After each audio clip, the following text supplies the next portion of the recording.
Bonjour à tous, voilà on se retrouve pour le dernier numéro de 5 choses à savoir sur les Lions de l'Atlas. Pour ceux qui appréciaient ce format de vidéo, je vous rassure, cette série reviendra après la Coupe du Monde. Mais bon, les vidéos ne s'arrêtent pas pour autant, bien au contraire ça fait que commencer. Je vais essayer de vous faire vivre la Coupe du Monde sur cette chaîne, avec plein de vidéos qui arrivent. D'ailleurs j'ai déjà fait une vidéo pour commenter la liste des 23, mais je vais aussi parler de chaque événement qui arrive pour le Maroc avant la Coupe du Monde. Et tout ça bien sûr jusqu'au jour J, où ce qu'on va analyser les matchs du Maroc lors de ce mondial. Mais voilà, pour aujourd'hui je vous avais demandé de choisir de quel joueur vous voulez que je parle, donc comme promis, c'est parti pour un 5 choses à savoir sur Hakim Ziyech.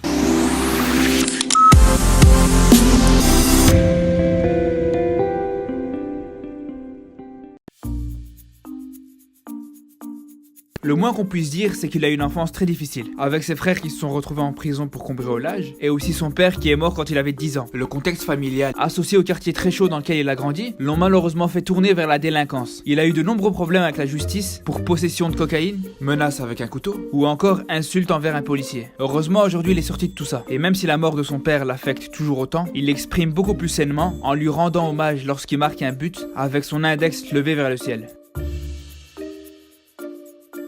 Quand on le voit en vidéo ou en photo, on a l'impression qu'il est tout petit. Tu lui donnerais combien toi? Moi je le verrais pas plus grand qu'1m73. Vous savez il mesure combien? 1m80. C'est quand même la taille de le Kaby et c'est plus grand qu'Amrabat.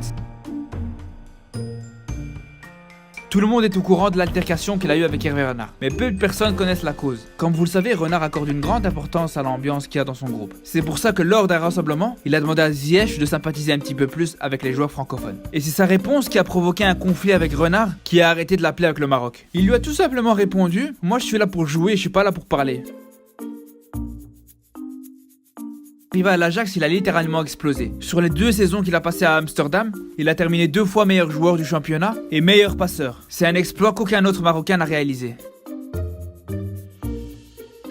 En 2012, il a vécu la pire saison de sa carrière professionnelle. Il s'est disputé avec son entraîneur, la légende hollandaise Marco van Basten. Il a eu la bonne idée de déclarer à la presse: Van Basten c'est un grand nom mais un entraîneur catastrophique. Si ça continue comme ça, j'arrête le foot et je retourne vivre dans mon quartier. Cette magnifique déclaration lui a pas permis de jouer plus que 8 matchs cette saison. L'odeur de la Russie commence à se faire sentir, donc on se retrouve bientôt pour de nouvelles vidéos, pour rentrer dans le vif du sujet. Donc n'oubliez pas de vous abonner. Et comme on dit au Maroc, Hadi el bidaya mazel mazel.